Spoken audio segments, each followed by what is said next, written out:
Emergency use of a stop the bleed kit. Your tourniquet should come out of the kit staged somewhat like this. Most important thing when you apply the tourniquet over the extremity, red tip goes to the heart. The first time that you pull this tourniquet is one of the most important things. You need to get it as tight as you possibly can in this first pull. The tourniquet strap comes around, stops at the windlass, then you start twisting the windlass, and you're going to twist it until you get the tourniquet as tight as you can and stop the flow of blood coming out of the extremity. If you've got it tight enough in the first pull, you should not have to twist more than about 3 rounds. Once you've got the tourniquet as tight as you can and the bleeding stopped, clip the windlass back into the windlass clip, bring the strap over, around, back through, Velcro the time strap over it to lock it into place, use your Sharpie, and write the time on the tourniquet itself. Deployment of that tourniquet should take roughly 30 seconds. Direct pressure for controlling bleeding in an extremity.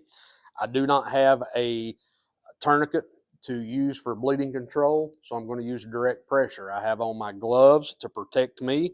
I take my cloth, cleanish, it doesn't really matter at this point, place it directly over the injury site, apply firm direct pressure down on the injury site. It should be uncomfortable to your victim, and I'm going to hold this pressure until the bleeding is controlled.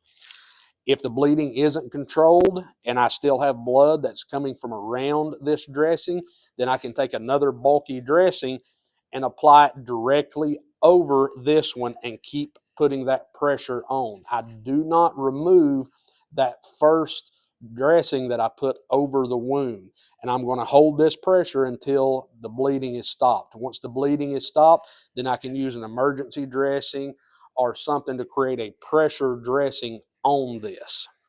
Wound packing is going to be our means for bleeding control in areas where we can't deploy a tourniquet.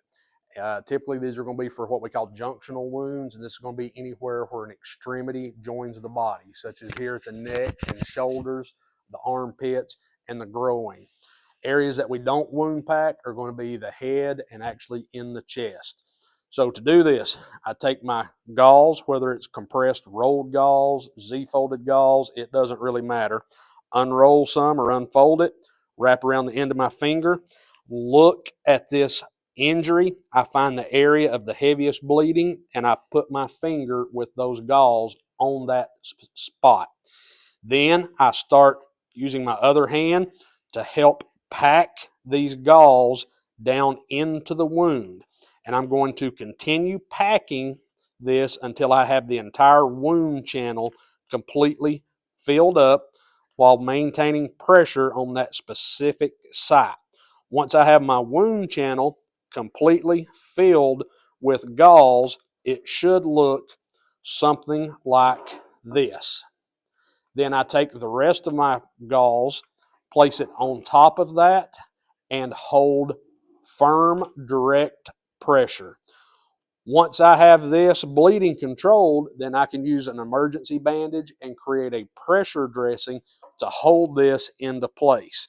So I take my emergency bandage with my cotton portion of the bandage, place it directly over the wound with the clip over that gauze that I put into place.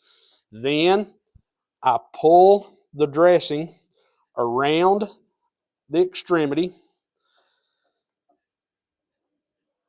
Then when I get to the handle, I put the dressing back through, then pull it tight. This will tighten it over the wound, and every time I come back over that clip, I twist it, pull it tight again.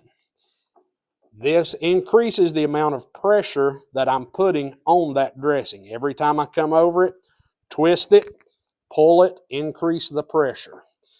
And I'm going to do this until I have ample amount of pressure on this wound to stop it from bleeding. Once I have enough pressure, I can simply roll this without twisting it, and just every time I come across the top of it, pull it tight again.